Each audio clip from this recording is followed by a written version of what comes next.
Hi, I'm Josh McLean, President and Yacht Broker at David Walters Yachts, and today we're aboard our latest listing, 2015 Hylas 70 named Independence. With me today, my friend Peter Grimm. Hi. Peter here is with North Sails and has been heavily involved in the initial design concept of the sail plan and the rig, has a long history with the yacht. And Robbie McGuigan. Robbie? Hey, welcome aboard. Robbie here has been the captain with the boat since her commissioning and has been integral in her maintenance, care, and upkeep, and is largely responsible for her being in the spectacular condition that she is in today. We are going to be doing a video walkthrough of the deck and the interior. We're going to go take her out sailing, highlight some of her key features, and describe to you what Independence is all about. All right, so the rigging on Independence and the sail plan was designed for strength, offshore cruising, and simplicity of use. If you could just describe to us in detail, what the thought process was and how the sails were configured and why they were cut in the way they were and the cloths that you chose. When the owners came to us for the design brief, it was really important we keep the number of sails down in the inventory. We wanted to make sure that two people could use the boat easily. So starting from the bow, we designed a 135% Genoa, which is made out of a carbon fiber Spectra laminate. What I really like about that is it holds its sail shape really well, whether it's fully deployed or reefed. I knew the sail would spend a lot of its time reefed. The next sail aft is our roller furling staysail. We chose to build that out of Dacron so it could double as a Genoa staysail and a storm jib. And that's really a tremendous concept to have two sails do one thing. The mainsail was in-mast roller furling, and again, we wanted to stay with the carbon Spectra laminate for roller furling. Again, we knew this sail would spend a lot of time reefed. We also knew that the boat had a hydraulic backstay, which was really important to keep the headstay tight, keep the mast in column, and make sure that the efficiency of the sails was fully realized all of the time. What I really like about this boat is it's very easy to sail, it's easily driven, and the sail combinations are very simple for two people to operate. The sails were designed and built to have every possible construction detail done to it, so the sails don't have to be serviced every year. And in fact, these sails have been off the boat, I think, twice since it was new. So I think that's really important, especially because you have two people cruising the boat. And to be honest with you, taking sails off a 70-foot boat is a pain in the butt. Now, something else is because they have the halyard locks, you don't have the tails, and when you put the sails back up, you know that it goes to hole number 6. It's very repeatable, so it's dead simple, again, for people that don't sail a lot to know. The thing that's really great is that once it's locked in, it is set. And so, with a clutch, it's moving a little bit. It's never exactly the same. So even with a mark, it doesn't, you're never repeating it what you think you're gonna do. Up here on the bow of Independence, there's a couple of key features I'd like to point out. One of the highlights of any Hylas is the quality of their stainless steel. Now, all the deck fittings, this is all 316 stainless steel, very high quality, really mitigates rust, and the quality of the welds as well. I think that's really important to highlight. It's almost artwork. We also see here we've got some very substantial bow cleats and fair leads integrated with the cap rail. Moving up to the ground tackle, we have a split bow roller, 300 foot of chain with a big Rockna primary anchor. Aft of the ground tackle and windlass, we have this massive sail locker, which I'm told you could actually put a 9'6" surfboard down in. But it's a great spot to put your extra sails, lots of room for fenders and extra dock lines. You have a nice ladder leading down, and then aft of the chain plate is actually a collision bulkhead, and that is a substantial design feature of the Hylas 70. So if you were to puncture the bow, this collision bulkhead protects the integrity of the rest of the hull. Another feature to highlight here is the Furlex hydraulic furling system. This is a great setup made for simplicity and ease of sail handling. Gives you a lot of versatile control from back at the cockpit. It's one of the features the owner is really proud of on the boat. Okay, Josh, excellent. Just to add to your comments, I'd like to point out a couple other things. With the ground tackle setup, obviously we have it can be controlled up here with some foot buttons. You can also put the anchor up and down from the helm with some switches. If you need to get the anchor deployed in a hurry, we have the winch handle that plugs in the top, and you release the gypsy, and the chain flows out quite quickly. Another thing I'd like to point out is we have a camera on the pulpit up here, which is very handy when you're going to pick up a mooring. You can bring up the imagery from the camera on one of the helm displays. And again, that's very convenient for locating the mooring ball once it's disappeared under the bow of the boat. So as we move forward here from the aft deck, I do want to point out a couple of key features of the Hylas 70. One thing that I really like about this yacht is the width of these side decks and the fact that you've got these nice high stanchions, uncoated, they're waist high, and then you also have these nice teak grab rails as you're moving forward. So you also have a lot of confidence when you're moving forward. It's not cumbersome. You're not tripping over any of the hardware. Here we have these nice midship cleats with the fair leads, again, integrated into the tow rail. More teak grab rails as we come forward on the foredeck. Talk about what we're looking at from here. Beautiful teak decking across the decks. We went with a gray caulking, which provides a really nice aesthetic and also keeps the deck nice and cool when you're out in the hot sun. Sometimes the teak will end up getting a little bit warm on the bare feet when you have the black caulking. We have our Dorade vents here, which provide ventilation for the forward cabins. Nice classic aesthetic as well. And the stainless protection for these Dorade vents provides a nice storage place for halyards, masthead halyards, spare Genoa, and whatnot. We also have like 2 large hatches for the main salon up on the coach roof, and a large hatch for the port cabin, and a small hatch for the head. You can open all these up when you're on the hook somewhere and you don't want to run the generator. Provides nice ventilation throughout the boat. Beautiful manship hatches, stainless trim, and again, a very nice aesthetic. On the aft deck of Independence, I want to point out a couple of key features. First off, the most notable is this nice big swim platform back here. We've got several teak steps leading down, and the way this is configured with these nice Simpson electric davits, low profile, maintains the aesthetics, is I can move down the swim platform without ever having to, get in the way of the dinghy here. On the swim platform, we have these nice courtesy lights, so if you're coming in at night or at dusk, it makes it nice and safe to board the boat. We do have a freshwater, hot-cold pressurized shower. Nice stainless steel railings, and then we also have nice stainless steel protection at the edge of the transom here to protect from the landings of the dinghy. There is a swim ladder as well that drops down, it extends about 5 feet down. Nice, folds flush, stays out of the way. As we come up, you'll notice we've got boarding gates on either side. Again, nice stainless steel here for the push pit. Integrated with the push pit are these nice transom seats with cushions. Down below we have Bose speakers here, which is zoned in with the entertainment system of the yacht. We have 4 stern cleats, fair leads integrated with the cap rails, and these nice stainless steel end fittings. We have radar masts here for both our satellite television and our broadband high-speed internet. Integrated with the swim platform of the yacht is a nice transom garage. And that transom garage is also accessible through a hatch over the aft deck. And then to port and starboard are these cavernous lazarettes. So if I open these up, you get a sense for their size. To starboard is a full-size lazarette, but to port we have our propane tanks. I'm also going to point out our hydraulic backstays, which are adjustable from the helm seat. It makes it very nice to be able to trim the sails out without actually having to leave the helm. Also integrated, you'll notice the single sideband antenna with the insulator.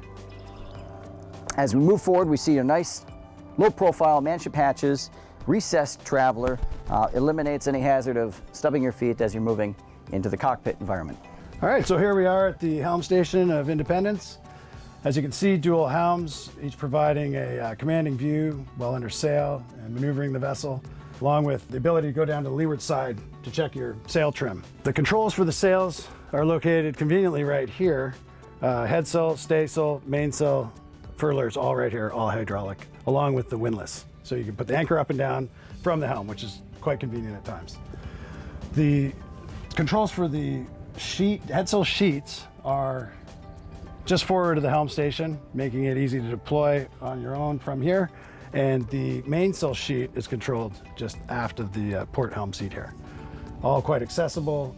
We also have a switch panel down here to control all our nav lights, along with deck lighting, mast lighting, engine room blowers, all conveniently located here as well. Again, with maneuvering the vessel, we have bow and stern thrusters located at each helm, and along with the throttle, making it very easy to maneuver the boat and control from either helm. Navigation suite is Raymarine. We have 2 touchscreen displays here. They have radar, autopilot. You can control the entertainment system from here. As we mentioned earlier, you can bring up the cameras, which are located around the boat, in particular on the bowsprit, to see the moorings when you approach them. Robbie and I are in the cockpit of Independence. You'll notice it's this beautiful lounge. It really incorporates a lot of features that are important for offshore passage making, but it's also nice and open, and you've got these great features such as this zoned entertainment system with the rest of the ship's stereo system. We've got this nice canvas Dodger Bimini that's done by Andy's Canvas in Fort Lauderdale.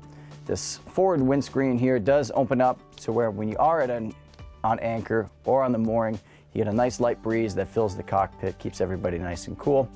There's a connector piece as well for offshore passage making, and a full set of isinglass windows to enclose the cockpit and helm environment when it gets a little bit dreary out. You can easily sit between 10 and 12 individuals here in this nice lounge. As you can see, we've got the teak cockpit table fully opened up, these nice leaves on either side, and in the center is a ice box with drain. You open this up, it's perfect for nice waters, beers, cocktails, ice. These leaves fold down, make it nice and easy for maneuvering around. And then I'll also point out this stainless steel rail here to brace yourself when the boat is heeled over. You also point to these oversized scupper drains. This is, despite the creature comforts we have here, a real passage-making vessel. The size of these drains make evacuating any water that may come in quite efficient. All right, here we are in the forward area of the cockpit. We're going to talk a little bit about the instrumentation and sail handling that occurs in this area.